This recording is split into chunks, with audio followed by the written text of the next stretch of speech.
भी चलेगा मेरा अभी। ठीक।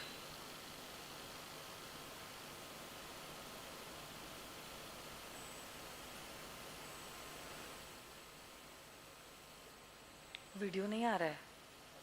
भी चलेगा मेरा अभी। ठीक। पीछे से कुछ तो हिसिंग साउंड आ रहा है। क्लियर नहीं है टोटली वॉइस।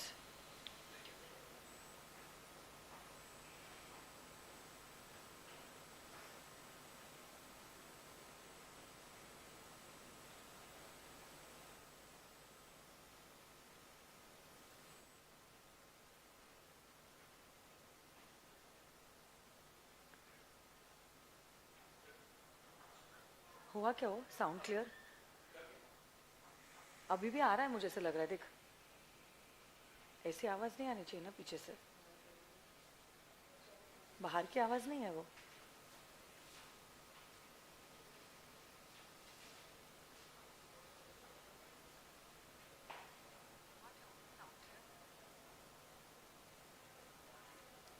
चेक करो ना एक बार।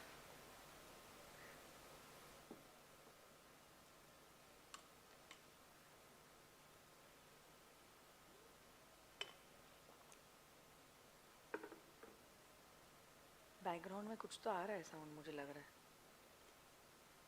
डिस्टर्बेंस है कुछ तो।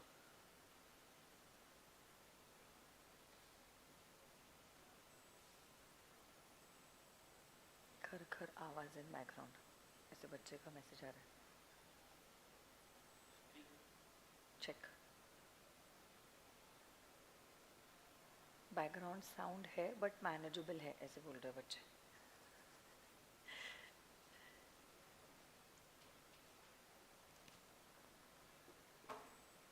चल, मैनेजेबल है तो शुरू करूँ क्या मैं? कितने को समझ रहा है क्या प्रॉब्लम है? तब तक मैं शुरू कर दूँ? पक्का? ठीक है।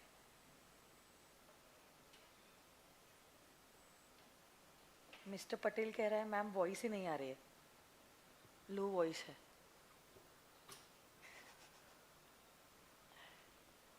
क्या यार,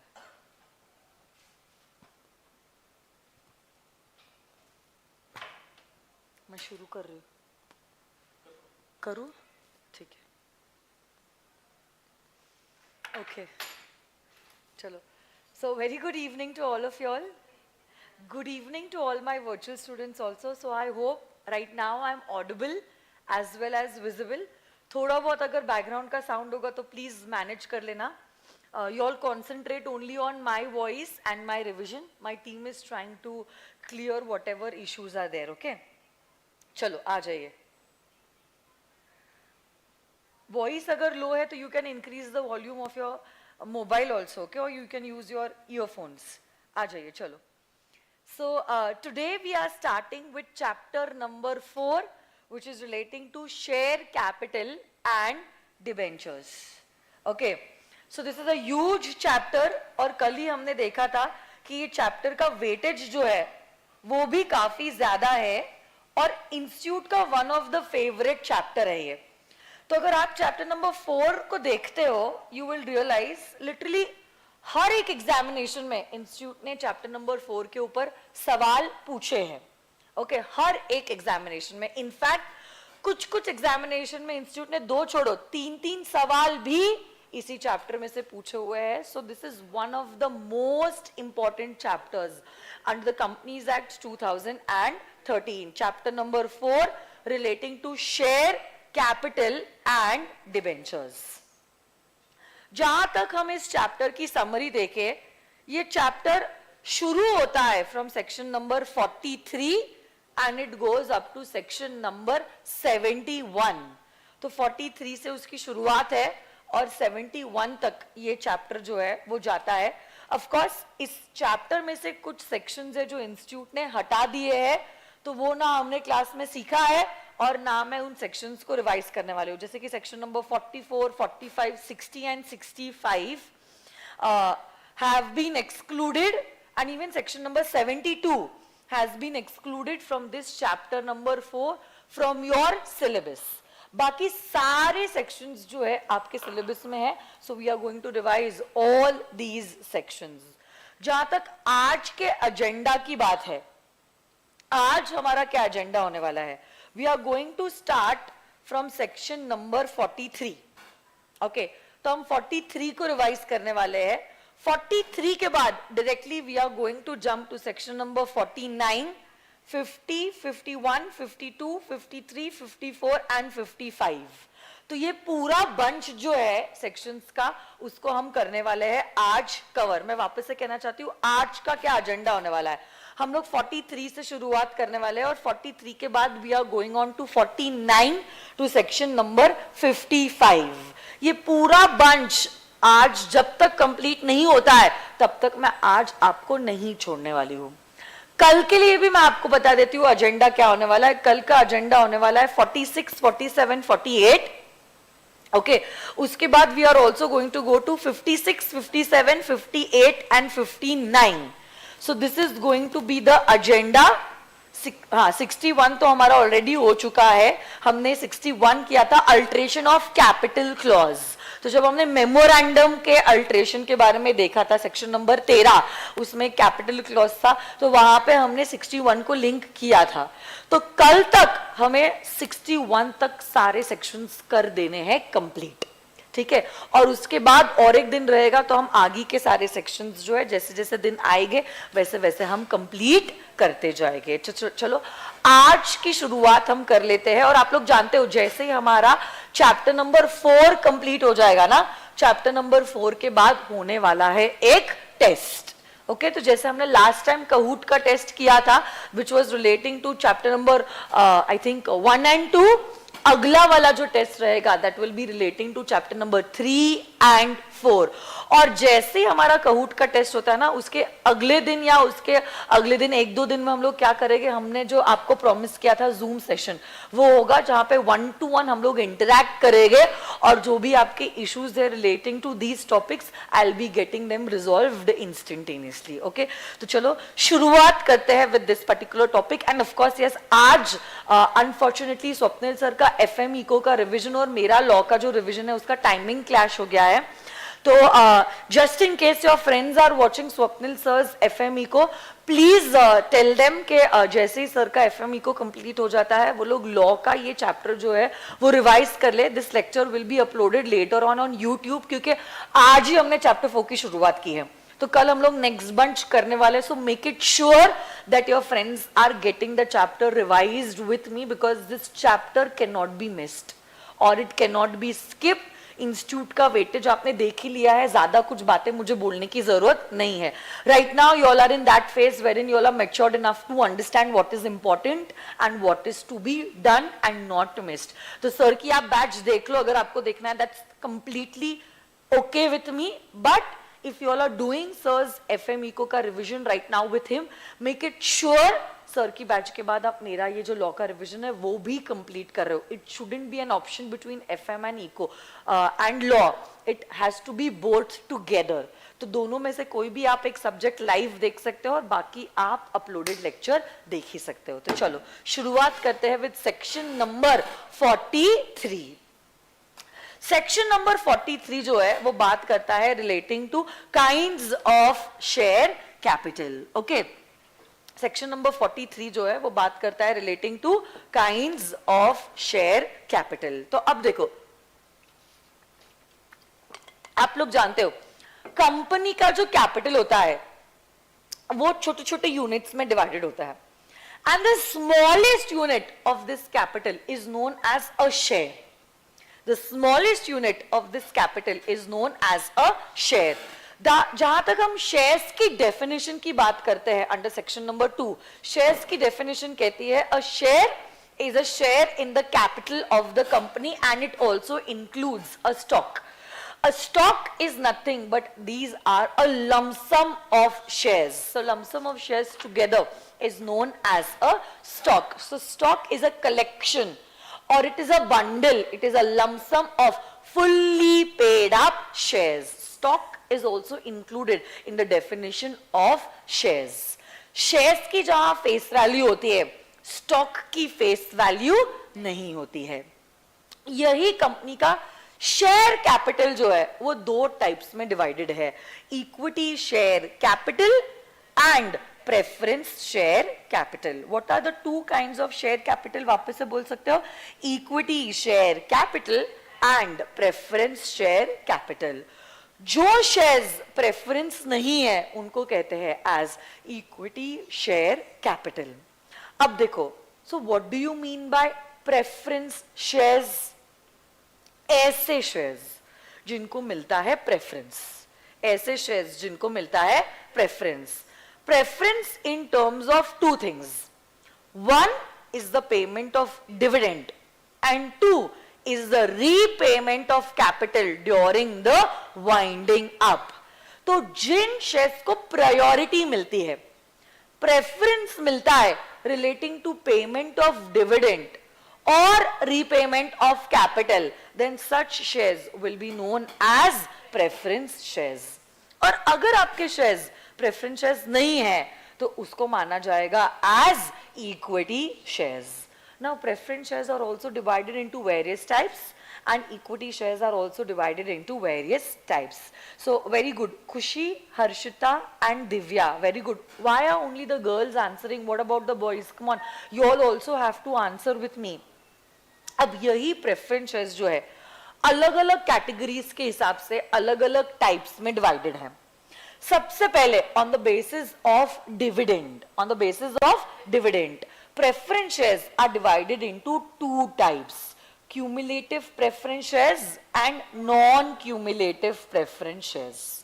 ऐसे preference shares जिनका dividend accumulate होते रहता है और जिस साल आप dividend declare करते हो आपको उस साल का तो dividend मिलता ही है, previous years का भी dividend मिलता है। ऐसे preference shares को कहते हैं as cumulative preference shares। और अगर आपके प्रेफरेंसेस क्यूमुलेटिव नहीं है then they will be regarded as non cumulative preferences. On the basis of conversion, preferences are divided into convertible and non convertible preferences. Those preference shares which get converted into the equity shares of the company will be known as convertible preference shares. And those preference shares which are born as preference shares and they die as preference shares are known as non-convertible preference shares। अब देखो, participating preference shares के लिए law maker ने in fact explanation में ये चीज clear भी की है। कभी कभार ऐसा हो सकता है, कभी कभार, कि आपके preference shares are participating in the extra dividend and the extra repayment in the case of winding up। तो जब कंपनी वाइंड अप हो रही है, ऑफ कोर्स रीपेमेंट के वक्त आप इनको प्रायोरिटी दे रहे हो क्योंकि ये प्रेफरेंस शेयर्स है, या डिविडेंड देते वक्त आप प्रेफरेंस शेयर होल्डर्स को प्रायोरिटी दे रहे हो in the payment of dividend. But हम कह रहे हैं extra dividend, extra assets in case of winding up, उसमें अगर इक्विटी शेयर होल्डर्स के साथ साथ प्रेफरेंस शेयर होल्डर्स भी पार्टिसिपेट कर रहे हैं, then the preference shares are known as participating preference shares। They are known as participating preference shares। Yes or no guys?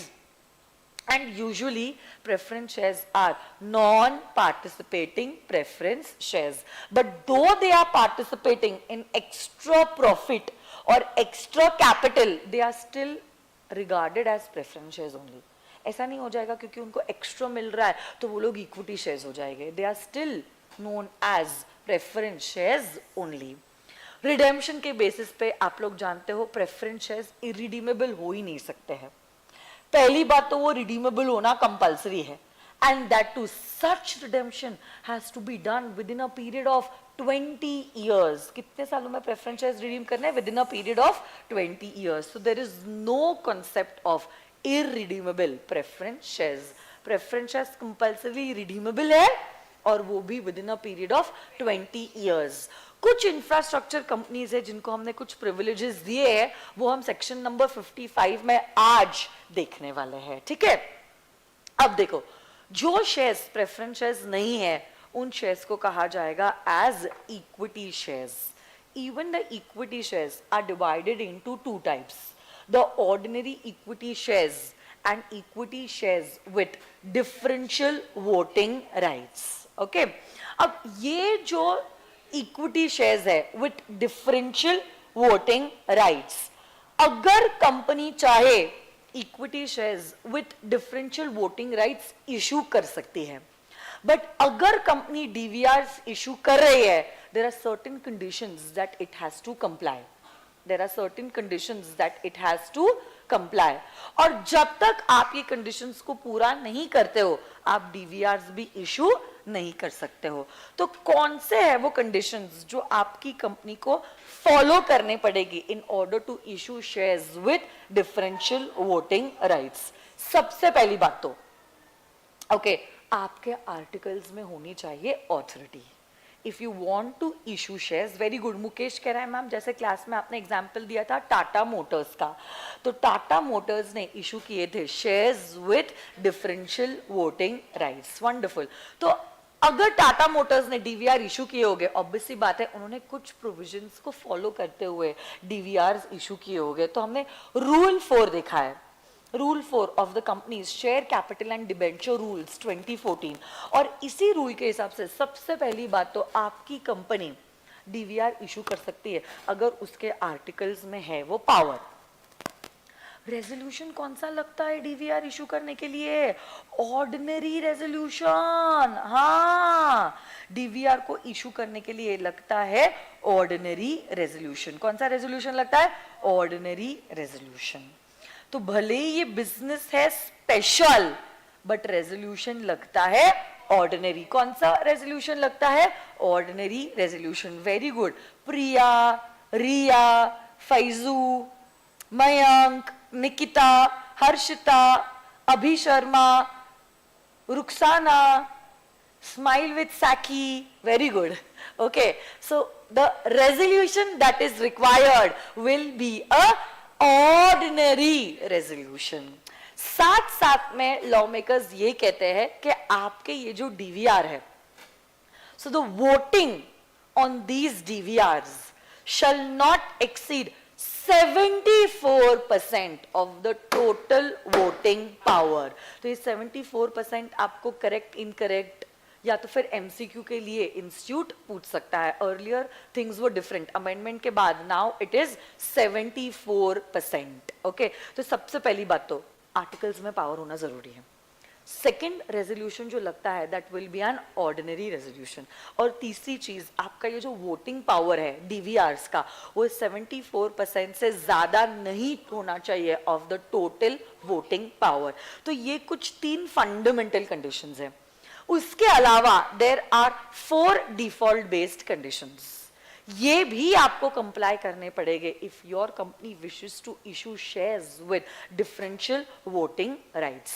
The company should not have defaulted in filing the financial statements and the annual returns for 3 financial years immediately preceding the financial year. The company should not have defaulted in filing what? Financial statement and annual return for how many years? 3 financial years immediately preceding the financial year in which you have decided to issue shares with differential voting rights. Along with that, आगे का point कहता है there should not be any subsisting default. Subsisting मतलब alive. There should not be any subsisting default in the payment of declared dividend, okay, to the shareholders or in the repayment of matured deposits, okay, or in the redemption of preference shares or the debentures or any interest that is due upon it. इनमें कोई भी subsisting default नहीं होना चाहिए. Along with that, the company should not have defaulted in the payment of any term loan from any public financial institution or any scheduled bank. या तो फिर company ने अपने एम्प्लॉइज को जो फंड्स देने थे उसको देने में कोई भी डिफॉल्ट नहीं किया है, या कोई भी अमाउंट जो कंपनी को क्रेडिट करना था in the investor education and protection fund जो सेंट्रल गवर्नमेंट को देना चाहिए, उसके भी पेमेंट में कोई भी डिफॉल्ट कंपनी ने नहीं किया है. और अच्छा चलो, अगर डिफॉल्ट किया भी है then the default has been made good and 5 years have expired since the default has made good. और एक last point कहता है कि पिछले 3 सालों में company should not have been penalized under the RBI Act, SEBI Act, SICRA and FEMA. In 4 acts में पिछले 3 सालों में कंपनी ने कोई भी गंदा काम नहीं किया है और उसमें वो पीनलाइज नहीं है. ये सातों भी कंडीशन अगर आप एक साथ पूरी करते हो तो ही आपकी कंपनी जो है वो इशू कर सकती है shares with differential voting right. एक चीज मैं आपको बताना चाहती हूँ, ये जो issuing of shares with differential voting rights है, इसका जो ऑर्डिनरी रेजोल्यूशन आपको पास करना होता है, this you need to pass by way of a postal ballot. तो पोस्टल बैलेट में कुछ पॉइंट्स है जो आपको कंपल्सरी रेजोल्यूशन जो है वो पास करवाना पड़ता है through the postal ballot only, जिसमें issue of shares with differential voting rights included है. या तो आप रेजोल्यूशन पास कराओ थ्रू अ पोस्टल बैलेट, या तो फिर आप क्या कर सकते हो, ईजीएम कंडक्ट करके ई वोटिंग की फैसिलिटी प्रोवाइड कर सकते हो. ईजीएम कंडक्ट करो फिजिकली और ई वोटिंग की भी फैसिलिटी प्रोवाइड कीजिए. तो या तो you get the voting through a postal ballot और conduct a meeting physically along with e-voting facility. Yes or no guys? पक्का 100%. आपके कोई भी एग्जिस्टिंग इक्विटी शेयर्स आप डीवीआर में कन्वर्ट नहीं कर सकते. डीवीआर को अगर आपको इशू करना है तो आपको ये 7 कंडीशंस कंपल्सरी कंप्लाई करने ही पड़ेंगे. आपके लिए कोई शॉर्टकट अलाउड नहीं है कि चलो हम क्या करेंगे, हमारे एग्जिस्टिंग इक्विटी शेयर्स को डीवीआर में कन्वर्ट कर देंगे, ऐसी चीज हम अलाउ नहीं करेंगे. So that was what was given in the rules. This is all about section number 43. अब हम बढ़ते हैं आगे. चलो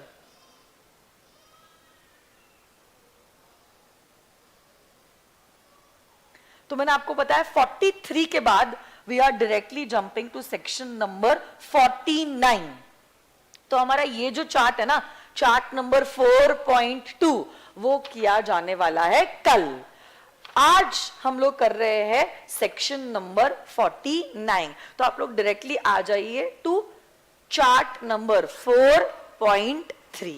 ओके, सबसे पहले हमने एक ही सेक्शन अभी तक रिवाइज किया है, वो है सेक्शन नंबर 43. अब हम कर रहे हैं 49 से लेकर 55 सारे के सारे सेक्शंस रिवाइज. तो 49 पे आ जाओ. बता सकते हो सेक्शन नंबर 49 किस बारे में बात कर रहा है? Calls on shares.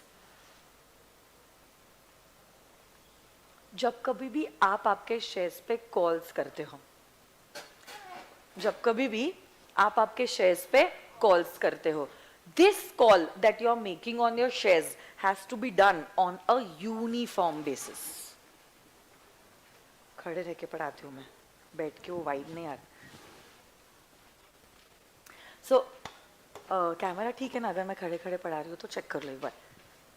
तो जब कभी भी आप शेयर्स पे कॉल करते हो, this call that you are making on the shares has to be done on a uniform basis. Has to be done on a uniform basis. मतलब क्या? You cannot discriminate between the shareholders. अगर कोई एक particular class है shares का, अगर कोई एक पर्टिकुलर क्लास है शेयर्स का, और अगर इन शेयर्स पे आपने 2 रुपए बुलाए हैं, ये 2 रुपए आपको सभी मेंबर्स से बुलाने होंगे. आप ये नहीं कह सकते आप हाँ बस सिर्फ 1 रुपया दो, आपको 2 रुपए देना है और बाकी लोगों ने कुछ नहीं दिया तो भी चलेगा. ऐसा अलाउड नहीं है. अगर एक ही क्लास के शेयर्स है तो ये शेयर्स पे कॉल जो होता है is usually done on a uniform basis. Okay, it has to be done on a uniform basis. You cannot distinguish or discriminate between the members of the same class of shares. That's it. Section number 45 यही calls to be made on a uniform basis के बारे में बात कर रहा है. अच्छा ठीक है, अगर आपके क्लास आपके शेयर्स दूसरे क्लासेस के हैं, कुछ इक्विटी शेयर्स है जो डीवीआर वाले हैं, कुछ इक्विटी शेयर्स है जो ऑर्डिनरी शेयर्स है, कुछ प्रेफरेंस शेयर्स है, आपने सभी पे कॉल्स किया है, बट किसी पे 2 रुपए, किसी पे 4 रुपए, किसी पे 6 रुपए, ऐसा चलेगा क्या? यस. बट अगर आपने एक क्लास पे 2 रुपए मंगवाए उन मेंबर्स में से सभी से 2 रुपए ही मांगने पड़ेंगे, इनमें से सबसे 4 रुपए ही मांगने पड़ेंगे, और इनमें से सबसे आपको 6 रुपए ही मांगने पड़ेंगे। सेम क्लास के मेंबर्स में आप डिस्क्रिमिनेट नहीं कर सकते। गेटिंग दिस और नो माय डियर फ्रेंड्स? पक्का 100%? Okay, so that was about section number 49। अगला सेक्शन है जो भी काफी छोटा सेक्शन है, जो बात करता है section number 50, company to accept unpaid share capital though not called upon. इसको हम इन शॉर्ट कहते हैं कॉल्स इन एडवांस। अगर कंपनी के आर्टिकल्स ये पावर दे, अगर कंपनी के आर्टिकल्स पावर दे, तो कंपनी क्या कर सकती है? वो पैसा भी एक्सेप्ट कर सकती है जिसके ऊपर अभी तक कंपनी ने कॉल नहीं किया है। ये जो अमाउंट है उसको कहते हैं as calls in advance. But जहां पे कंपनी ने कॉल्स इन एडवांस एक्सेप्ट किया है, कुछ बातें रूल्स के हिसाब से आपको पता होनी चाहिए relating to calls in advance. 1, calls in advance का जो अमाउंट है उस पे आपको कोई एडिशनल वोटिंग राइट नहीं मिलता है। बहुत इंपॉर्टेंट है। तो सपोज बाकी लोगों का टोटल अमाउंट शेयर्स पे बुला के 5 रुपीज है, आपने क्या कर दिया? आपने 10 रुपए दे दिए और आपके शेयर्स को फुल्ली पेड अप शेयर्स कर दिया है। बाकी लोगों ने इन टोटल 5 रुपए ही दिए हैं, आपने इन टोटल दे दिए हैं 10 रुपए। अगर वोटिंग 1 शेयर 1 वोट है, सबको 1 शेयर 1 वोट के हिसाब से ही वोटिंग राइट दिया जाएगा, irrespective of the paid up amount. आप ये नहीं कह सकते दूसरे लोगों ने तो 5 रुपए दिए, मैंने 10 रुपए दिए तो मुझे 2 वोटिंग दो, ऐसा अलाउड नहीं है। कॉल्स इन एडवांस पे you get no additional voting power. Of course yes, अगर आपके आर्टिकल्स पावर देते हैं तो आपको इंटरेस्ट मिल सकता है on the calls in advance that you have paid, but this interest can not be more than, बोलो वर्चुअल स्टूडेंट्स आप लोग बोलो, ये जो कॉल्स इन एडवांस का पैसा आपने लिया है इसका जो इंटरेस्ट है वो कितने % से ज्यादा नहीं हो सकता है? More than 12%। It can not be more than 12%। It can not be more than 12%। Very good, Nikita and Harshita. Along with that, my dear friends, ये जो calls in advance का पैसा है, this can be given only during the winding up. Life time में आप ये पैसा company से वापस नहीं मांग सकते, और वाइंडिंग अप के वक्त भी ये जो पैसा आपको दिया जाता है, this will be given to you only after making the payments to the creditors, but before making the payments to the preference shareholders. So this is where the amount will lie for the repayment. Yes or no guys? Pakka? छोटे छोटे sections है. Next, section number 51. Section number 51 talks about payment of dividend in proportion to the paid up amount. Section 51 कहता है company अगर चाहे तो मतलब क्या ये कंपलसरी है या क्या ये ऑप्शनल है? ऑप्शनल है। तो कंपनी अगर चाहे it can pay dividend in proportion to the amount paid up on each share. It may pay dividend on the amount paid up on each share, but practically जहां तक हमने देखा है market, usually dividend is a percentage of the face value, but an option is given under 51। तो ये तो companies की choice है। अगर कंपनीज चाहे they can pay dividend in proportion to the amount that is paid up on each share. क्या वापस आप लोग 49, 50 और 51 की समरी मुझे बता सकते हो? 49, जब कभी भी आप शेयर्स पे कॉल करते हो, बताओ ये कॉल करते वक्त क्या होना चाहिए? बोलो ना। These calls have to be made on a uniform basis. You cannot discriminate among the members of the same class of shares. 50 बात करता है कि अगर आपके आर्टिकल्स पावर दे, आप कॉल्स इन एडवांस को एक्सेप्ट कर सकते हो। कॉल्स इन एडवांस पे कोई भी एडिशनल वोटिंग राइट नहीं मिलेगा। और 51 कहता है अगर कंपनी आप चाहो तो you are allowed to pay dividend in proportion to the amount paid up on each share. So this was the super quick revision of 49, 50 and 51. Now let us move on to the next provision, which is relating to section number 52, application of premium received on issue of shares. आ जाइए, एक PPT है जो मैं बताना चाहती हूँ आप लोगों को. जब कभी भी कंपनी शेयर्स इशू करती है, जनरल रूल क्या कहता है, ये जो आपने शेयर्स इशू किए हैं, can you issue the shares at par? अरे बोलो ना, बहुत इजी है. एट पार क्या आप इशू कर सकते हो? एट पार मतलब क्या? Your face value is equal to the issue price. अगर कंपनी चाहे, can it also issue the shares at a premium? अरे बोलो. लैपटॉप हैंग हो गया मेरा.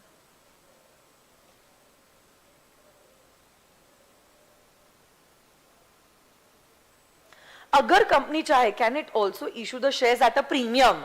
प्रीमियम मतलब क्या? Issue price is greater than the face value. और जनरल रूल कहता है a company is not allowed to issue shares at a discount, section 53. But वो लॉ ही क्या लॉ है जिसके कोई एक्सेप्शंस ना हो? 53 का भी एक्सेप्शन है, one such exception is given under section number 54. और 53 में भी और एक एक्सेप्शन है जहां पे स्ट्रेटेजिक डेट रीस्ट्रक्चरिंग स्कीम के द्वारा आप शेयर्स को डिस्काउंट पे इशू कर सकते हैं. बट 53 पे बाद में आएंगे, पहले हम लोग कॉन्सेंट्रेट करते हैं ऑन सेक्शन नंबर 52, जो बात करता है अगर आपकी कंपनी ने शेयर्स इशू किए हैं एट अ प्रीमियम, ये प्रीमियम का पैसा आप कहां कहां अप्लाई कर सकते हो, कहां कहां इस्तेमाल कर सकते हो, इस बारे में चर्चा की गई है under section number 52.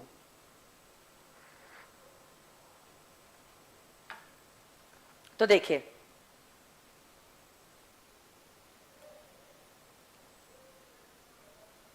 Section number 52 क्या बोल रहा है. सबसे पहली बात तो क्या आपकी company is a company covered under section number 133?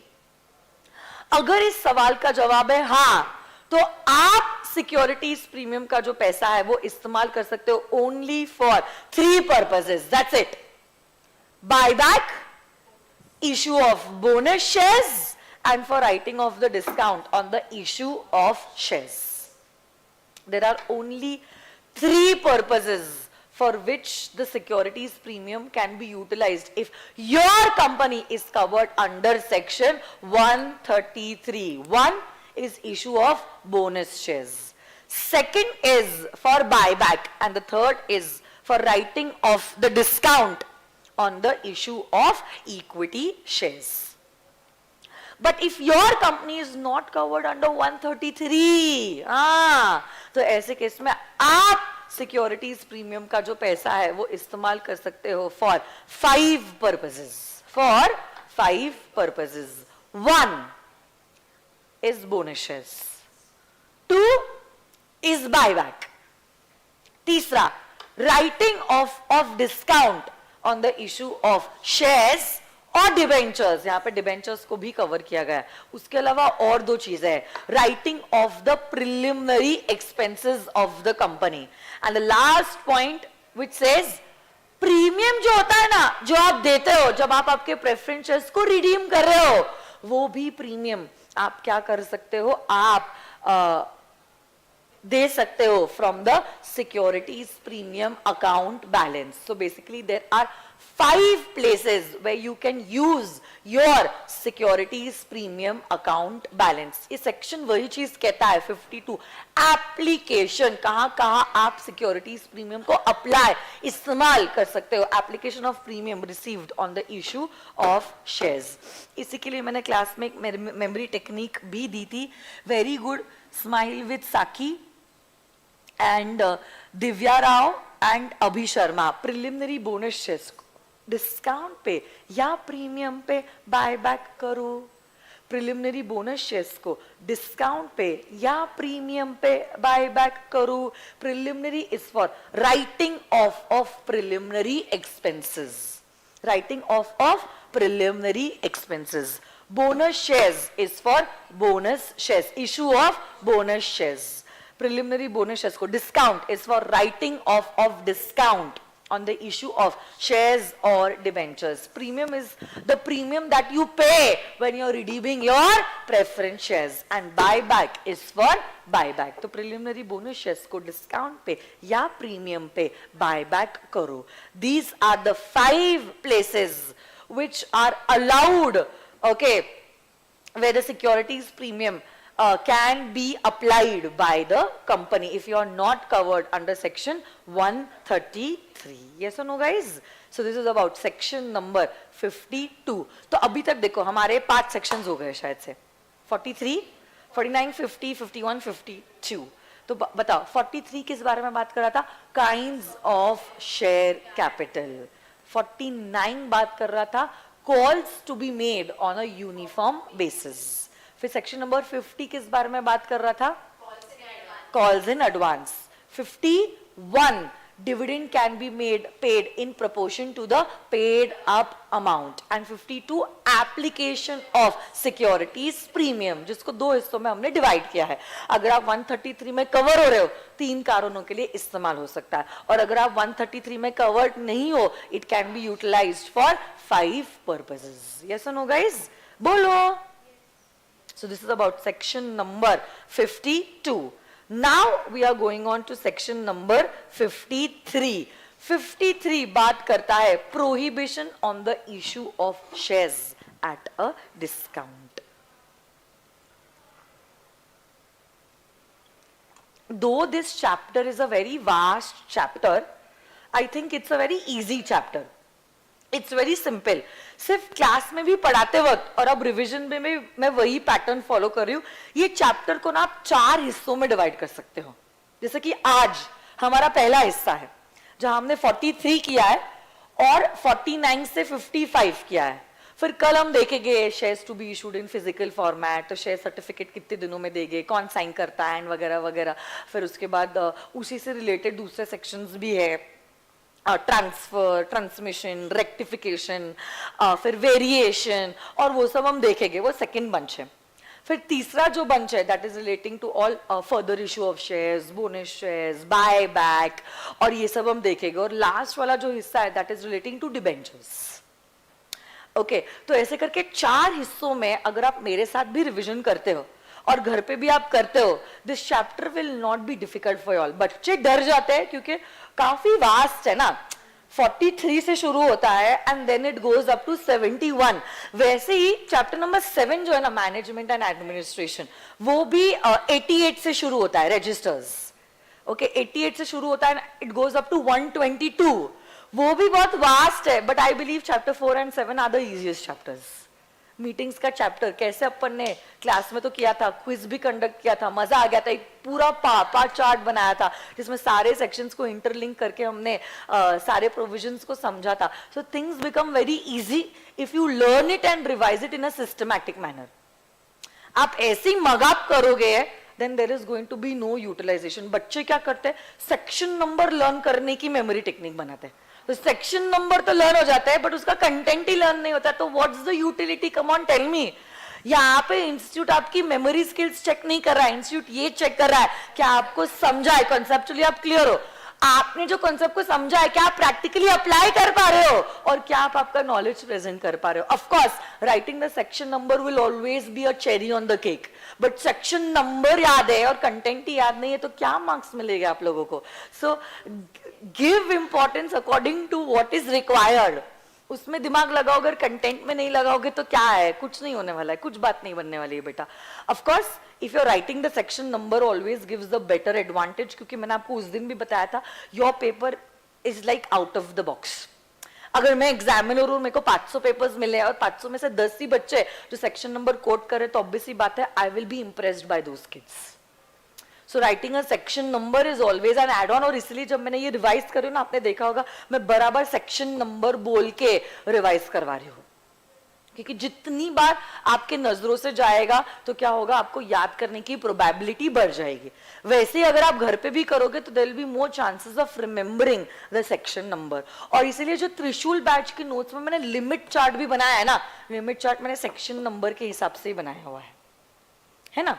तो उसी सीक्वेंस में आप कीजिए, things will be very easy for you. Okay, बहुत सिंपल है लॉ, बहुत सिस्टमैटिक भी और लॉजिकल भी है, provided you are in the right direction.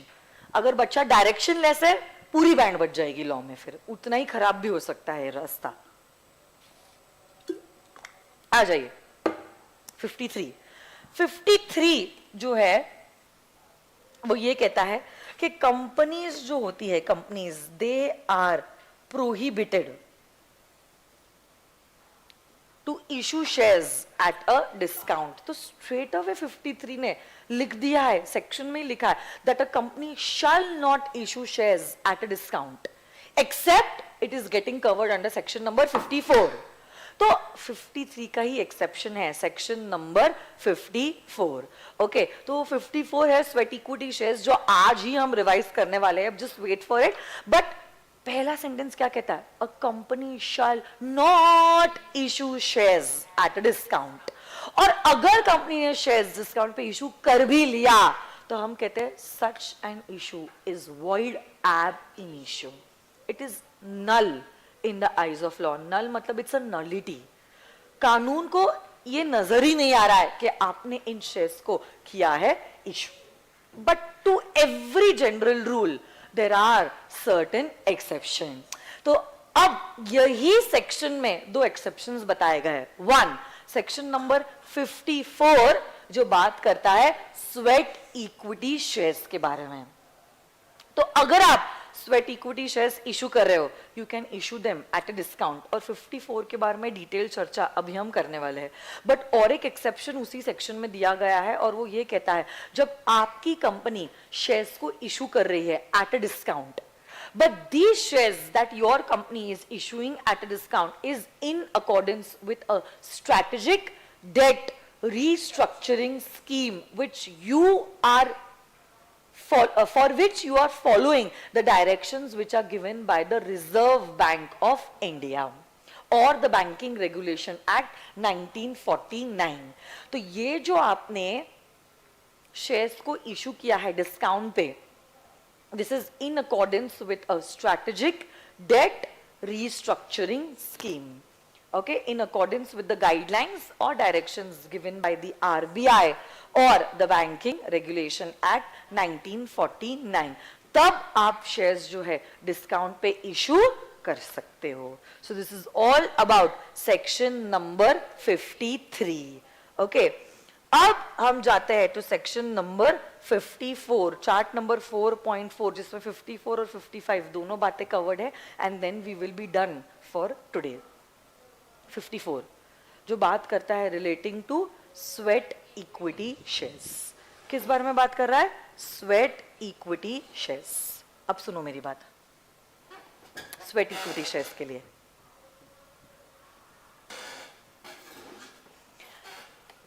जब कभी भी आप इक्विटी शेयर्स इशू कर रहे हो, उन डायरेक्टर्स को या उन एम्प्लॉयज को, उन डायरेक्टर्स को या उन एम्प्लॉयज को जिन्होंने प्रोवाइड किया है कंपनी को कुछ टेक्निकल नो हाउ और सम इंटेलेक्चुअल प्रॉपर्टी और some value additions, then such shares which you have issued at a discount will be known as sweat equity shares, okay। So equity shares that are issued to the directors or the employees at a discount, या कभी कभार sweat equity shares are also issued for a consideration other than cash। But why are you providing these shares to them? Because they have provided the company with some technical know-how or some intellectual property or some value additions. Then such shares that are issued are known as sweat equity shares। जैसे कि हमने कुछ car की designs बताई है, या तो हमने कोई नया टाइप का परफ्यूम क्रिएट किया है, तो ऐसे केस में हमने वैल्यू एडिशन किया है in the company, So instead of giving you cash, we might issue you sweat equity shares. Okay, तो उस केस में sweat equity shares issue करना allowed है, and these shares that are issued are usually issued at a discount. अब देखो, जब कभी भी आपकी company sweat equity shares issue करती है, sweat equity shares that are issued, उसके लिए लगता है स्पेशल रेजोल्यूशन. कौन सा रेजोल्यूशन लगता है? स्पेशल रेजोल्यूशन, मतलब form number MGT 14 to be filed with the ROC within a period of 30 days. अब जब कभी भी आप स्पेशल रेजोल्यूशन पास करो along with an SR, this business is also a special business. अड्डा नहीं है, अदर देन अड्डा है. अगर अदर देन अड्डा है, this is a special business. And because it is a special business, my dear friends, what is required is also an explanatory statement. और इसी explanatory statement में आप लिखते हो material facts. तो material facts for passing the resolution. क्या होगा material facts? कितने number of shares दे रहे हो? क्या प्राइस पे आप दे रहे हो? मार्केट का प्राइस क्या है? और कौन से डायरेक्टर या एम्प्लॉइज को आप ये शेयर्स इशू कर रहे हो? तो ये फैक्ट्स के बारे में पता चलने के बाद मेंबर या तो रेजोल्यूशन पास करेगा या तो फिर वो इन अगेंस्ट हो जाएगा of the resolution. Along with that, if your company is a listed company, आपको फॉलो करने होंगे सेबी के गाइडलाइंस. और अगर आपकी कंपनी लिस्टेड कंपनी नहीं है, मतलब it is an unlisted company, तो जो भी रूल्स हमने कंपनीज एक्ट में दिए हैं वो आपकी कंपनी को फॉलो करने होंगे in order to issue sweat equity shares. और वो रूल्स हम देखने भी वाले हैं. ठीक है, आ जाइए शुरुआत करते हैं of the rules for issuing sweat equity shares. तो पहली बात तो आप लोग जानते हो कि अगर आपको स्वेट इक्विटी शेयर्स इशू करने होते हैं, the resolution that is required is a special resolution. ये जो SR है, it is valid only for a period of 12 months. तो जैसे ये रेजोल्यूशन पास हुआ है ना, 12 महीनों के अंदर आपको स्वेट इक्विटी शेयर्स कर देने होंगे अलॉट. 12 महीनों के अंदर आपको स्वेट इक्विटी शेयर्स कर देने होंगे अलॉट. अब ये जो स्वेट इक्विटी शेयर्स आप इशू कर रहे हो, there is a limit on the issue of sweat equity shares. There is a limit on the issue of sweat equity shares. These sweat equity shares, okay, shall not be more than 15% of the existing paid up equity share capital in an year. Okay, or the shares of the issue value of 5 crores, whichever is higher. तो आप दो limits निकालोगे, 5 करोड़ या तो फिर 15% of the paid up equity share capital. जो भी amount whichever is higher, जो भी अमाउंट हायर है उससे ज्यादा एक साल में आप स्वेट इक्विटी शेयर्स इशू नहीं कर सकते. और sweat equity shares shall not exceed 25% of the paid up equity share capital at any time. मतलब ये जो 25% का लिमिट है ना, वो आजीवन लिमिट है through out. Sweat equity shares जो आप इशू कर रहे हो shall not be more than 25% of the paid up equity capital of the company. Startup के लिए हमने थोड़ा सा लीनियंसी पेश की है और कहा है स्टार्टअप के लिए it shall not exceed 50% of the paid up capital. Okay, और ये एक इंपॉर्टेंट पॉइंट है, ये इंस्टीट्यूट कभी कभार एमसीक्यू के लिए भी पूछ सकता है. स्वेट इक्विटी शेयर्स जो आपने डायरेक्टर्स या एम्प्लॉइज को दिया है शैल बी लॉक्ड इन मतलब it can not be transferred for a period of 3 years from the date of allotment. तो आज सपोज आप डायरेक्टर हो, आपने कुछ वैल्यू एडिशन दिया है और उसी की वजह से मैंने आपको स्वेट इक्विटी शेयर्स अलॉट किए हैं. ये जो स्वेट इक्विटी शेयर्स मैंने आज आपको अलॉट किए, ये 3 सालों तक आप किसी और को ट्रांसफर नहीं कर सकते हो. So basically there is a lock in period of 3 years for sweat equity shares. Okay, एक रजिस्टर्ड वैल्यूअर को आप अपॉइंट कर सकते हो और यही रजिस्टर्ड वैल्यूअर जो है आपके शेयर्स के प्राइस को डिटरमिन करेगा. क्योंकि अब अगर सपोज आपकी अनलिस्टेड कंपनी है तो आप इशू किस प्राइस पे कर रहे हो और मार्केट वैल्यू क्या है, ये कैसे समझ में आएगा? तो उसके लिए आप प्रोफेशनली एक रजिस्टर्ड वैल्यूअर को हायर करोगे और इसी चीज में वो आपको करेगा हेल्प। और यही स्वेट इक्विटी शेयर्स का आप एक रजिस्टर मेंटेन करते हो इन फॉर्म नंबर SH3। कौन से फॉर्म में? SH3 में आप मेंटेन करते हो एक register of sweat equity shares. So this is all about section number 54।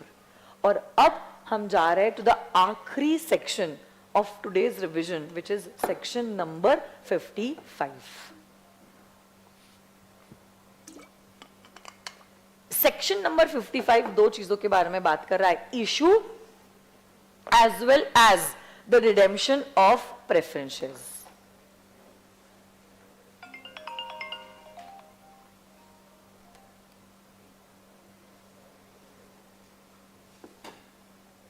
Section number 55 दो चीजों के बारे में बात कर रहा है, issue as well as the redemption of preference shares. पहली बात तो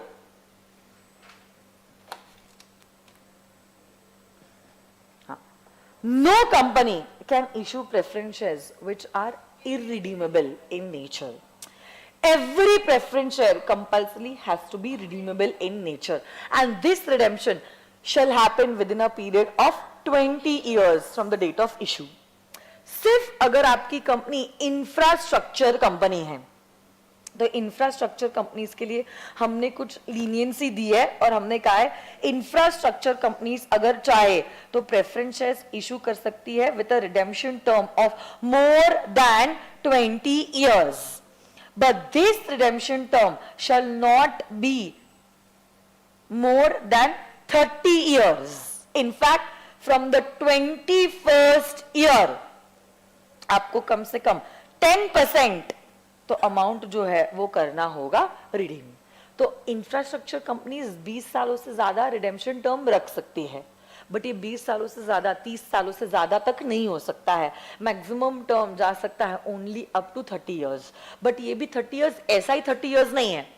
लॉ मेकर कहते हैं 21st ईयर से आपको कम से कम 1/10 जो वैल्यू है वो करनी होगी रिडीम। अब देखो, हो सकता है आपके प्रेफरेंस शेयर्स रिडीम हो रहे हैं एट पार, और sometimes preference shares can also get redeemed eight a premium. But redemption बाद में, पहले हम इशू की तो बात कर ले। अगर आपने प्रेफरेंस शेयर्स इशू किए हैं, इशू करते वक्त आपको पास करना होता है special resolution. What kind of resolution is required? Special resolution. और जब आप इन प्रेफरेंस शेयर्स को इशू करते हो उसी समय पे आपका जो डिविडेंड का रेट होता है वो भी हो जाता है फिक्स्ड। तो प्रेफरेंस शेयर होल्डर्स का डिविडेंड फिक्स्ड होता है irrespective of the profit that the company is earning. अगर कंपनी ने डिविडेंड डिक्लेयर किया है, ये fixed amount of dividend issue किया जाएगा, दिया जाएगा to the preference share holders in priority to the equity share holders. अब हम आते हैं टुवर्ड्स द रिडेम्पशन पार्ट। अब फेस वैल्यू तक का जो अमाउंट है वो प्रेफरेंस शेयर्स को जब आप रिडीम करते हो, it can be given out of two sources. One is the proceeds of the fresh issue of shares. So one source of redeeming the preference shares is the proceeds of fresh issue of shares. या तो फिर out of the profits, या तो फिर out of the profits.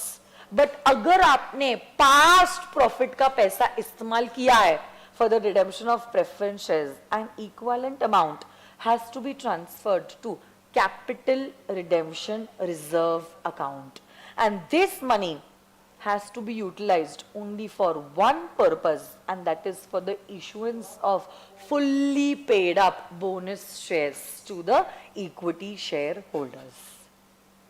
अब next point कहता है, अगर आप चाहो आप आपके preference shares redeem कर सकते हो even at a premium। और ये जो प्रीमियम का अमाउंट है ना, ये प्रीमियम का amount can be given either from the securities premium account और it can be given out of the past profit. Securities premium का याद कीजिए, है ना, जब आप प्रेफरेंस शेयर्स को प्रीमियम पे रिडीम कर रहे हो, ये प्रीमियम का अमाउंट सिक्योरिटीज प्रीमियम में से भी इस्तेमाल किया जा सकता है। यस और नो गाइस? अरे बोलो ना।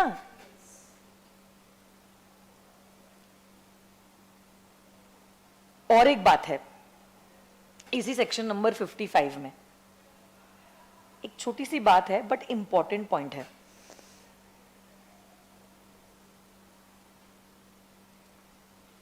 Suppose company is not in a position to redeem its preference shares.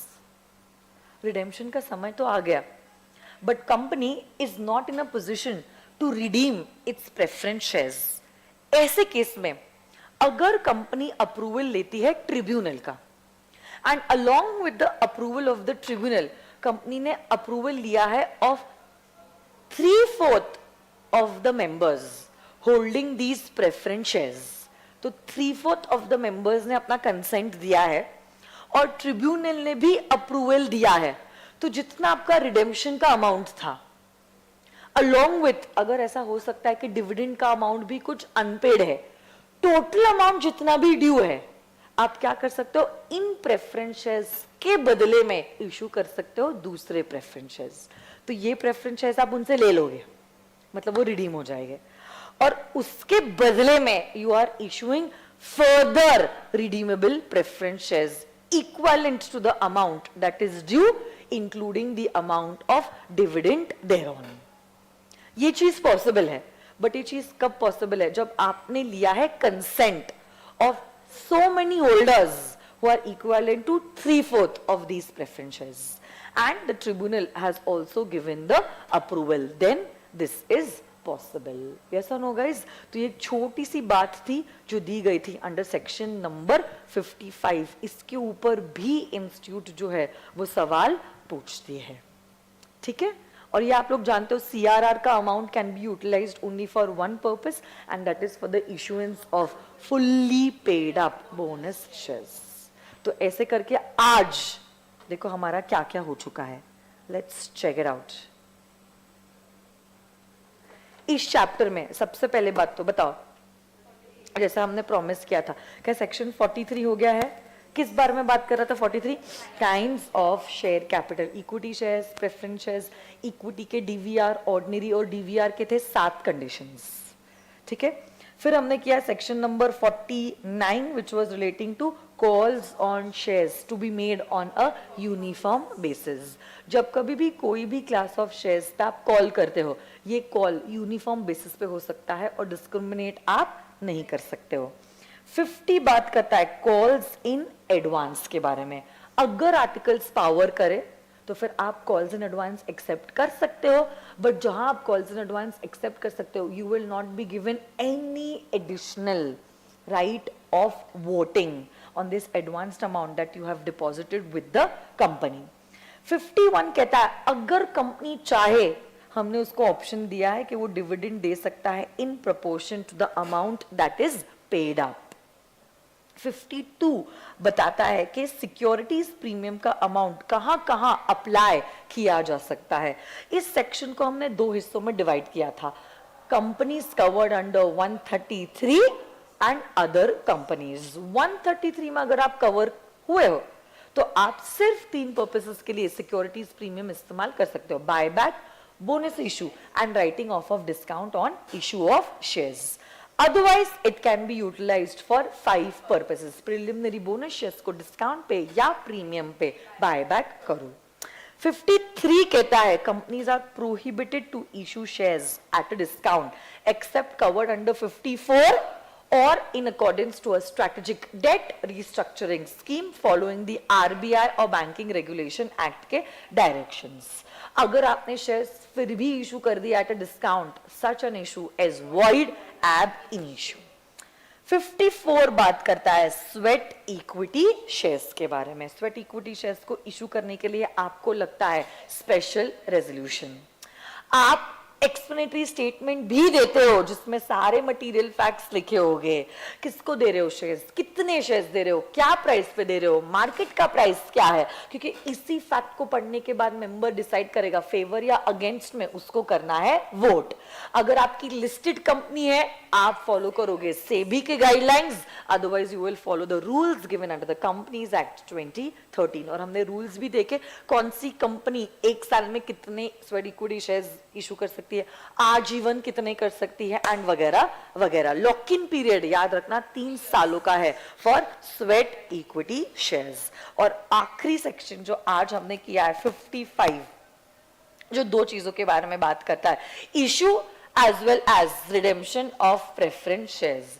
जब आप प्रेफरेंस शेयर्स को इशू करते हो, you have to issue these shares which are redeemable within a period of 20 years.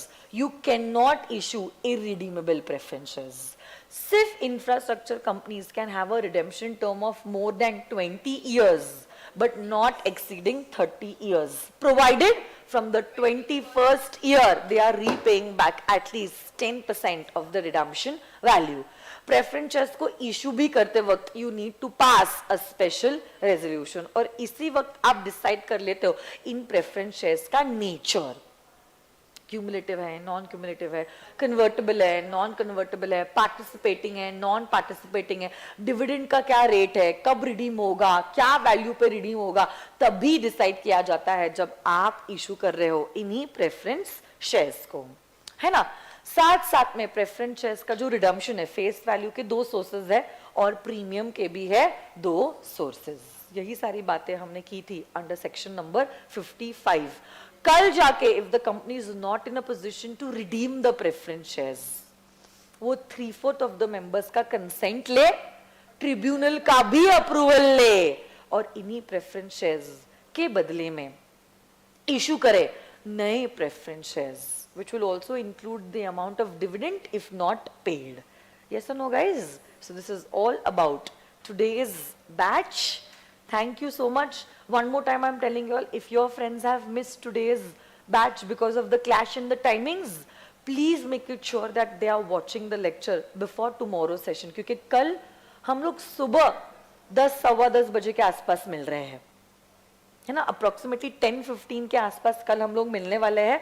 और कल का एजेंडा होगा 46, 47, 48, 56, 57, 58 एंड 59।